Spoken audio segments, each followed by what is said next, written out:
ब्रह्ममुरारिसुरार्चितलिङ्गं निर्मलभासितशोभितलिङ्गम् जन्मजदुःखविनाशकलिङ्गं तत्प्रणमामि सदा शिवलिङ्गम्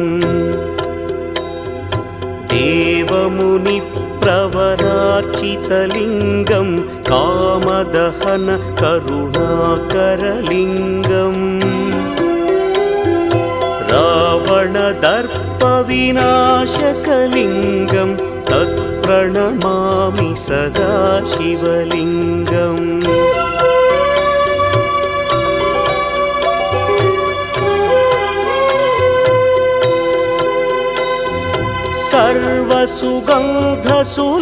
सर्वसुगन्धसुलेपितलिङ्गं